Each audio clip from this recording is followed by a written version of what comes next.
नमस्कार दोस्तों, स्वागत है आप सभी का डार्क नाइट स्टोरीज चैनल पर। मैं लेकर आता हूं आपके लिए सच्ची घटनाओं पर आधारित डरावनी और रहस्यमयी। अगर आपको डर और रोमांच पसंद है तो इस चैनल को सब्सक्राइब जरूर करें, वीडियो को लाइक करें और अपने दोस्तों के साथ शेयर करना ना भूलें।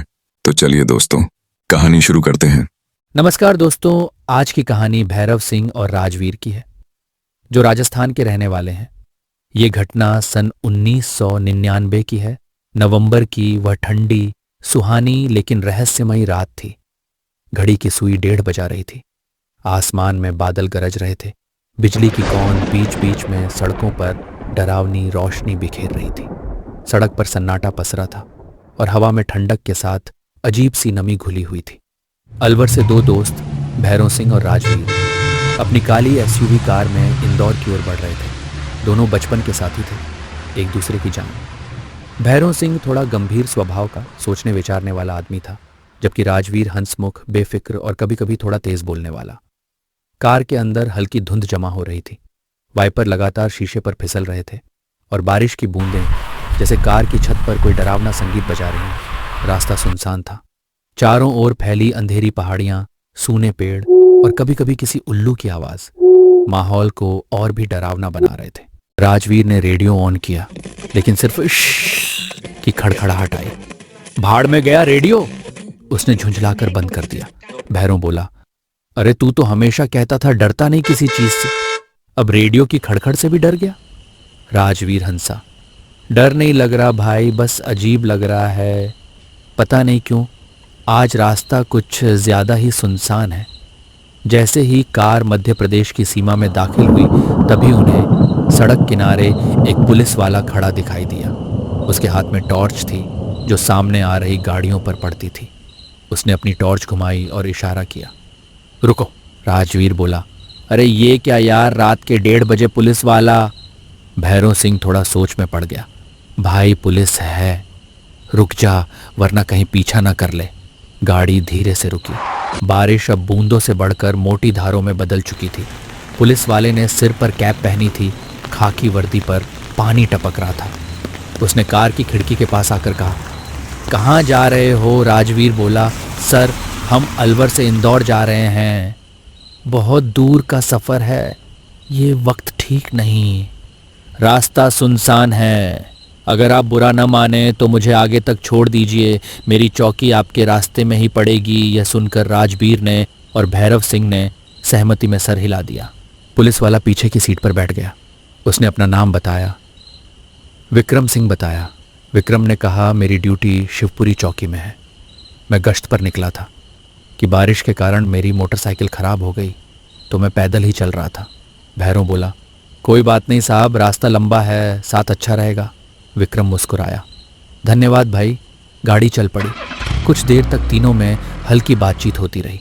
विक्रम ने कहा, यह इलाका रात में सुरक्षित नहीं है। यहाँ आप लोगों को रात में सफ़र नहीं करना चाहिए।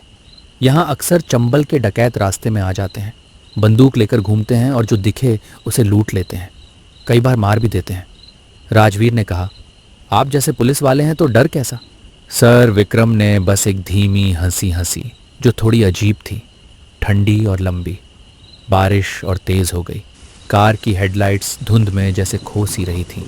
अचानक सड़क के किनारे एक पुराना साइन बोर्ड दिखा, शिवपुरी चौकी 10 किलोमीटर। विक्रम बोला, बस थोड़ी दूर है मेरी मंजिल।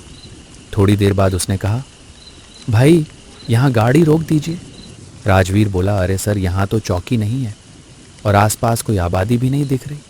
तभी विक्रम बोला, नहीं, हाईवे से नीचे थोड़ी दूरी पर एक छोटी पुलिस चौकी और है, जहाँ पर मेरी जीप खड़ी है। बाकी रास्ता मैं चला जाऊँगा। भैरव ने गाड़ी धीमी की, किनारे लगाई। विक्रम ने पीछे का दरवाज़ा खोला, बाहर उतरा। धन्यवाद दोस्तों, लेकिन एक बात याद रखना, इस रास्ते से रात में कभी मत गुजरना, बहुत बुरी जगह है। भैरव और राजवीर ने सिर हिलाया। ठीक है सर, ध्यान रखेंगे। विक्रम मुस्कुराया और बारिश में धीरे धीरे अंधेरे में गायब हो गया। गाड़ी फिर आगे बढ़ गई। करीब आधा घंटा बाद सामने एक पुलिस चौकी दिखाई दी। बाहर लिखा था, शिवपुरी पुलिस चौकी। राजवीर ने कहा, देख यही चौकी तो उस विक्रम सिंह ने बताई थी, चल एक बार कॉफ़ी पी लें। भैरव बोला, हाँ चल, थोड़ा आराम भी मिल जाएगा। राजवीर और भैरव पुलिस चौकी के पास ढाबे पर अभी काफी ही पी रहे थे कि अचानक उनके पास दो पुलिस वाले आ गए और उनसे पूछने लगे कि आप लोग इतनी रात में कहाँ से आ रहे हैं। तो भैरव बोला, साहब हम अलवर से आ रहे हैं और इंदौर जा रहे हैं। तो भैरव बोला, साहब हम अलवर से आ रहे हैं और इंदौर जा रहे हैं। राजवीर ने कहा, साहब हमें रास्ते में आपके एक इंस्पेक्टर मिले थे, विक्रम सिंह, उन्हें हमने यहाँ तक छोड़ा है। दोनों पुलिस वालों के चेहरे पल भर में बदल गए। एक बोला, क्या कहा आपने, विक्रम सिंह? राजवीर हंसा, हाँ हाँ वही, उन्होंने बताया कि उनकी ड्यूटी इसी चौकी में है। दूसरा पुलिस वाला घबरा गया, आप मजाक कर रहे हैं क्या? भैरव बोला, नहीं साहब, अभी आधे घंटे पहले ही उन्हें छोड़ा है। उन्होंने कहा उनकी मोटरसाइकिल खराब हो गई थी। तभी अंदर से एक बुजुर्ग हवलदार बाहर आया। उसने सब सुना और बोला, बेटा विक्रम सिंह हमारे साथी थे, लेकिन वो तो मर चुके हैं। भैरव और राजवीर एक पल के लिए जड़ हो गए। क्या? राजवीर बोला, कैसे, कब? हवलदार की आंखें भीग गईं। 2 साल पहले इसी रास्ते पर डकैतों ने हमला किया था। विक्रम सिंह गश्त पर थे, गोली लग गई थी, वहीं पर उनकी मौत हो गई। राजवीर का चेहरा उतर गया। लेकिन सर, वो तो अभी हमारे साथ बैठे थे, हमने उनसे बात की, हंसी मजाक किया, उन्होंने कहा कि वो आपकी चौकी में है। एक ही हवलदार ने कांपती आवाज में कहा, बेटा शायद तुम लोगों ने उनकी आत्मा देखी है। कई लोगों ने बताया है कि उस रात के बाद से कई बार वो रास्ते में लिफ्ट मांगते दिखते हैं। जो उन्हें छोड़ देते हैं वो अगले दिन सुबह तक सही सलामत पहुंच जाते हैं, क्योंकि विक्रम सिंह साहब मरने के बाद भी अपना फर्ज नहीं भूले। वह आज भी अपनी ड्यूटी निभाते हैं। देर रात में जब भी कोई गाड़ी वहां से गुजरती है तब उनसे लिफ्ट मांगते हैं और उनको डकैतों के इलाके से बाहर निकालकर गाड़ी उतर कर गायब हो जाते हैं। यह बात सुनकर सन्नाटा छा गया। बारिश की आवाज़ और भी तेज़ लगने लगी। हवा दरवाज़ों के बीच से सीटी बजा रही थी। भैरों के चेहरे से पसीना बहने लगा, ठंड के बावजूद। राजवीर बोला, साहब हम अब चलते हैं। वो दोनों कार में बैठे और चौकी से आगे बढ़े। रास्ता अब और भी अंधेरा और वीरान था, लेकिन उनके दिलों में भय का एक तूफान मचा हुआ था। भैरों, तूने देखा था ना, वो विक्रम सिंह की आत्मा थी।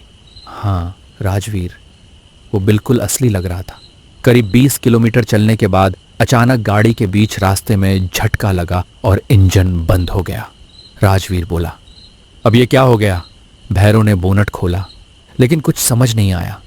चारों तरफ अंधेरा, बस दूर कहीं बिजली की चमक। तभी पीछे से किसी ने हल्के से कहा, गाड़ी खराब हो गई क्या भैरों सिंह? दोनों पीछे पलटे।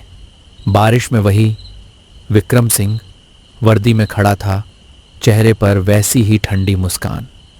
राजवीर की चीख गले में अटक गई। सर, आप तो। तभी एक बिजली आसमान में कौंधी और उसी पल विक्रम की आत्मा गायब हो गई। गाड़ी अपने आप स्टार्ट हो गई, इंजन गरजा। भैरों ने गाड़ी को जोर से दौड़ा दिया, लेकिन जैसे ही भैरों ने पीछे शीशे में देखा तो विक्रम अब भी वहीं खड़ा था, धीरे धीरे मुस्कुराता हुआ। बारिश थमी नहीं, सड़क का हर मोड़ अब किसी अंधेरे रहस्य जैसा लग रहा था। दोनों किसी तरह सुबह तक इंदौर पहुंचे, होटल में चेक इन किया और बिना कुछ बोले कमरे में गिर पड़े। सुबह 9 बजे जब राजवीर की आंख खुली तो उसने देखा भैरव सिंह सोफे पर बैठा था। दोनों कुछ देर खामोश बैठे रहे। खिड़की से धूप की किरणें कमरे में आ रही थीं, पर उनके मन में अंधेरा अब भी घना था। राजवीर ने धीरे से कहा, शायद कुछ आत्माएं बुरी नहीं होती, वो बस अधूरी रह जाती हैं। दूर कहीं पुलिस चौकी की तरफ से एक सायरन की आवाज आई और ऐसा लगा जैसे हवा में कोई अदृश्य आवाज फुसफुसाई, सावधान रहना, रात के सफर में मैं अब भी गश्त करता हूं।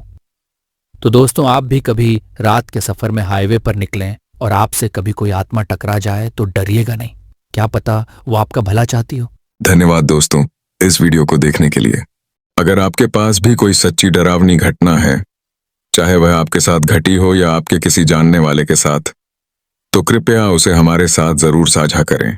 आप अपनी कहानी मुझे ईमेल के माध्यम से भेज सकते हैं। ईमेल आईडी आपको इस वीडियो के डिस्क्रिप्शन में मिल जाएगी। क्या पता अगली कहानी आपकी भेजी हुई हो। तो चलिए दोस्तों, मिलते हैं एक और डरावनी कहानी में। तब तक के लिए शुभ रात्रि।